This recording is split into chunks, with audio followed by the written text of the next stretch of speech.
Hello, everyone, and welcome to this next episode of SPINcast. Here, I have David Kirk here with me, and I'll let him introduce his school, his program, and where they're located, and we'll kind of go from there. Hi, everyone. My name is David Kirk. I am the director of Redbird Esports. We are the varsity esports team of Illinois State University. We're located in central Illinois in a small slash kind of large town called Normal, Illinois.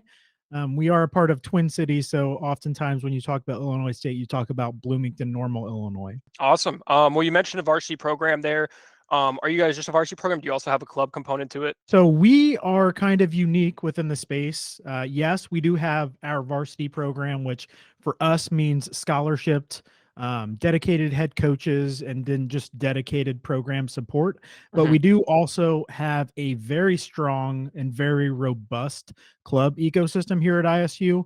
Awesome. Currently, we've got about 1,200 plus students across 21 different game titles. Wow. For our varsity teams, we currently recruit just in Overwatch, Rocket League, and League of Legends. We are looking at expansion into other game titles as more and more universities start competing at a significant level in some of those as well. That's awesome. Does your varsity program sit in like athletics or rec, or where does it kind of sit? So we were kind of an experimental program for Illinois State from 2020 up until this last August of 2022. And we were housed in campus recreation, which is a part of student affairs. And then this last September, so a little over a month and a half ago, we actually just became our own department under student affairs. So now Redbird Esports is a department within student affairs separated from the campus recreation program. Awesome. And then you mentioned League of Legends, Overwatch, and Rocket League. Just out of curiosity, because I'm always just curious how different directors kind of pick and choose what kind of makes you look at what games maybe you expand towards or things like that. Yeah, so we've got some very specific criteria that we look at in terms of selecting what we're going to support at a varsity level. One of those things are other universities competing in them. And when we say that, we mean at a significant level. So they're investing scholarship dollars, they're investing resources like dedicated facilities, dedicated head coaches, and some other pieces. The other really major piece for us is publisher support. So League of Legends and Overwatch and Rocket League, they've got a pretty strong history, League of Legends specifically, of publisher support within collegiate esports. When you look at their CLOL tournament, when you look at Activision Blizzard and their Overwatch championships, and then obviously CRL has been a main staple of collegiate Rocket League for some time and has been supported at a pretty significant level. So, Valorant for us makes a lot of sense with Riot Games having their history of collegiate support to look at onboarding as a varsity title next. Sure. And then there are some other really popular titles like Rainbow Six Siege, Call of Duty.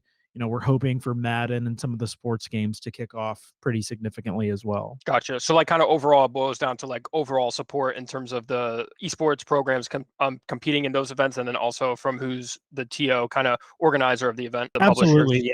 Yeah. And we do look at student interest as well here on campus, of course. But because we do recruit internationally, we often find most of our recruits coming from, all around the country and not necessarily just here within the state of Illinois. Gotcha. That's really cool there. I guess more so in terms of the varsity program, since that's more so what you are recruiting for. What are some of the main traits or like skills you look for when recruiting? When we invest in esports here at ISU, we want to make sure that we're competing with the best of the best. We're not just competing to compete or for the sake of competing. So we look for some of those top level players, particularly those with amateur experience. Overwatch is a great example for us. A lot of our players, if not most of them, have come from the amateur, contenders scene. Same thing with League of Legends. We're looking at kind of that top 500 leaderboard and what sort of opportunities those students provide for us. I will say one of the things that we're also pretty intentional about is looking for students who have a vast amount of experience, not just uber competitive, because much like traditional athletics at the highest level, it's very competitive to get into a certain institution. However, things like broadcast production, social media marketing, some technology pieces, coding, all of those can also go into the decision in terms of whether or not we're interested in a player. Gotcha. In terms of, yeah, I mean that makes sense when you're looking at high level players. While there isn't like tons of high level players, there are things that you look at to almost separate them out from just like your, you have one, if you have player X who, has marketing experience or broadcasting, all that stuff, that might be more of an appeal, you're saying, than comparison to someone who's just like playing. Exactly. And those who have experience in developing programs, developing things like leadership, teamwork, camaraderie, those things also go a pretty significant long way because while the top players are great individually, oftentimes some of them have difficulty fitting into team ecosystems. Yeah. So those who are already in a team ecosystem often can have a leg up, even if they're not necessarily as higher ranked as some of the players. Yeah, it's kind of the age-old question of like, how can you differentiate yourself from the guy next to you or the girl next to you, right? Kind of that Yep. same thing. Well, next question here: do you all host events? Seems like you have a really cool rendering here behind you. So, do you guys currently host events? I know you guys do kind of have a facility in the works, but I guess currently any events or upcoming, and when the new facility comes into place. Yeah, so most of the events that we've either participated in or semi-hosted have been all digital. A lot of it Mhm. was done over the last couple years with COVID. We did host the Illinois High School Esports Association State League of Legends Championship, but again, all of that was digital. Gotcha. With our new facility coming online, the one that you see in the background of me, it's going to be one of the largest collegiate esports facilities in the entire country.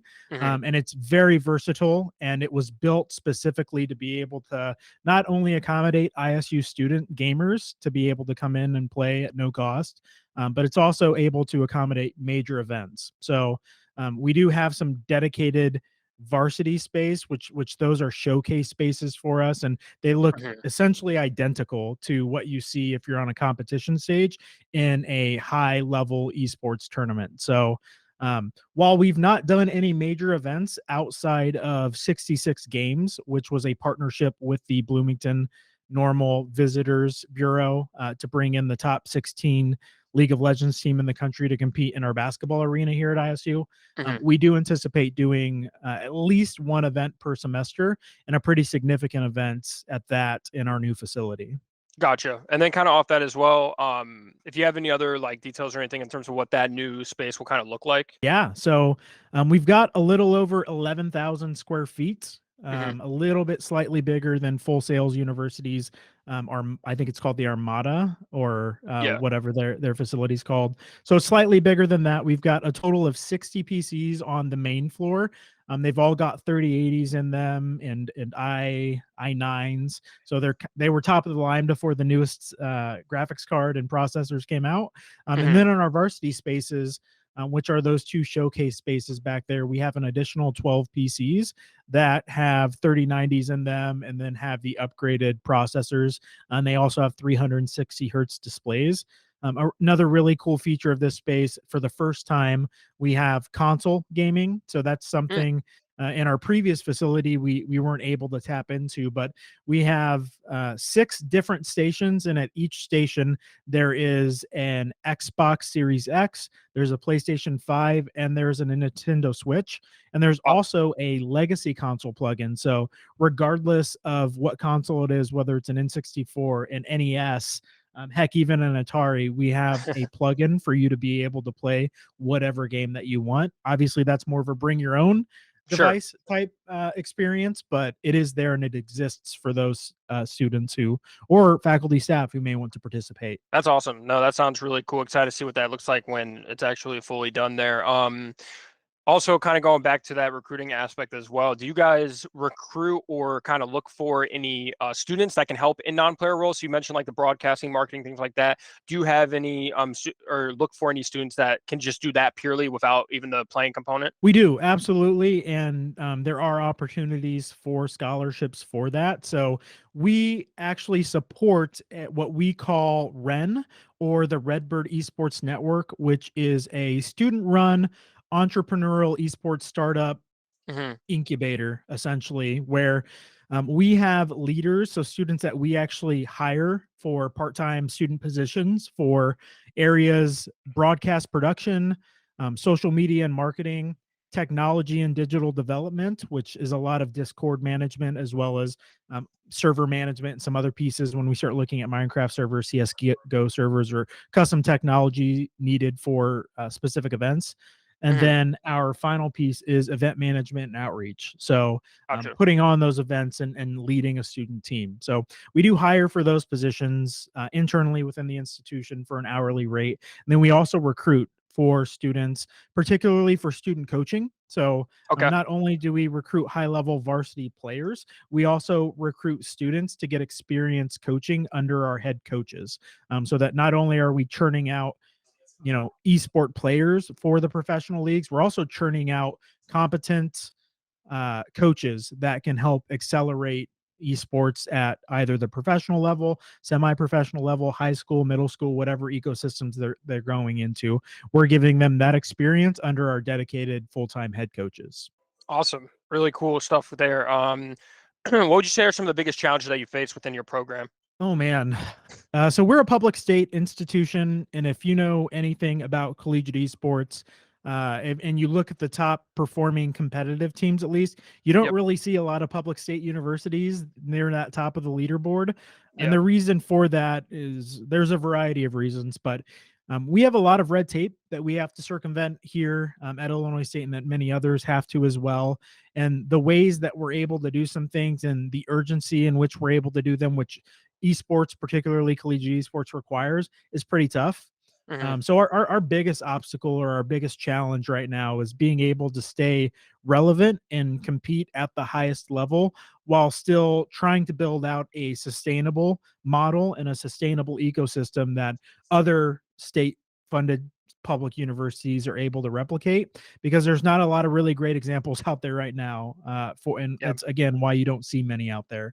Yeah. And it's still such a new thing where, a lot of those schools, as you mentioned, are still trying to figure out what can we go off of, who can we follow. So, you guys being a great example to boost up some other public state universities. So it's more, instead of just a bunch of the private schools, as you mentioned. In the inverse of that, what are some of the more proud, bigger achievements that you've had within your program? So our program is really only a little over 2 years old. We Hmm. officially launched in August of 2020. Since then, we've had some tremendous success, not just in League of Legends, but Overwatch particularly.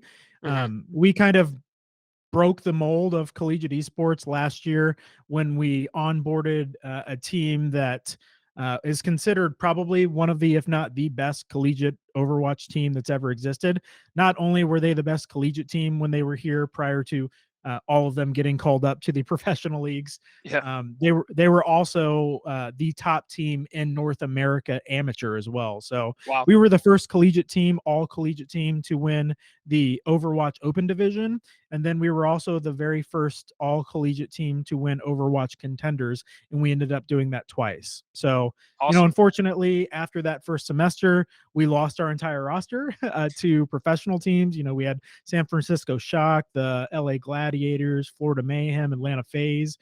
All Yeah. took all of our players, but it's great. While we want to, be the home for students who have a passion for esports and then can turn that into something educational and have a degree once they leave, just in case playing professionally doesn't pan out. We also want to make sure that we're supporting their dreams to hit that professional position. And I think that we've been able to do that in the past couple of years. We've sent a few players to tier 2 League of Legends as well. Hmm. And then we currently have a player on TSM and their academy team for League of Legends Awesome. and Hyper War Machine. So Yeah, I mean, that's kind of the whole sports model as well, right? Where while most players go on, get their degree, move on into coaching or just other aspects of what they want to do, there's also the players who do go pro and continue in Major League Baseball, NFL, whatever. So that's really cool, and it's cool how you've been able to kind of create both there in such a short amount of time, and it'll be cool to see kind of who continues to go up the ladder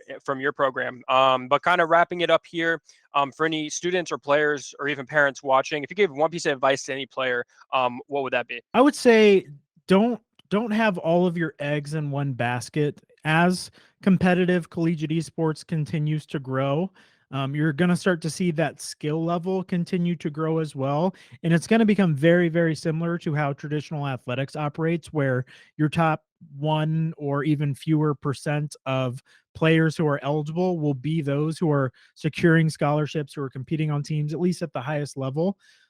So having those additional skills like program development, program leadership. Get involved in your high schools, your middle schools. If there's not an esports program, be the jolt of energy that starts it. Start looking at things like broadcast and production, casting, social media, Mhm. marketing, event management. Get involved as much as you can to set yourself apart from other candidates, because while sure we're going to be recruiting players to compete on behalf of the institution, many programs, ourselves included, are also starting to look at bringing on graphic designers, visual effects, videographers, photographers, casters, all essentially the whole gamut of what you see in collegiate esports. So not not pigeonholing yourself and diversifying your skill set is going to make you someone who's more attractive to come into a program, even if it's not as a player. Or there are also Mhm. plenty of programs who are interested in players who can also do other things for their program and provide that benefit. Yeah, similar to almost like a resume for a job, right? What can you have on your resume to set yourself apart? Definitely agree with that fully. In high school, take the time to take a class, an elective, club, something like that to help kind of boost your skills if there are things that interest you outside of just playing. But again, appreciate the time today, David, to come on and let us learn more about your program and every cool thing you got going on at Illinois State. But I hand it off back to you one last time. If you want to just plug any socials or links where any parent or player could go to learn more about your program. If you search Redbird Esports on pretty much any platform, whether that be Twitch, YouTube, or Twitter, that's primarily where we're at right now. We are building out our presence on things like Instagram, TikTok, and Facebook Live to make sure we're hitting every sort of audience we can. But if you just search Redbird Esports, you're bound to come across us. We compete in most of the highest level of competition for collegiate esports, and we also compete at the highest level for amateur. We play in things like Unified Premier League as well as contenders and open division for Overwatch. So we're there. If you're interested in knowing more about us, feel free to check us out or contacting me directly. My email address is dkirk@illinoisstate.edu. Awesome. Well, thanks again, David. Appreciate the time, and we'll see everyone on the next episode.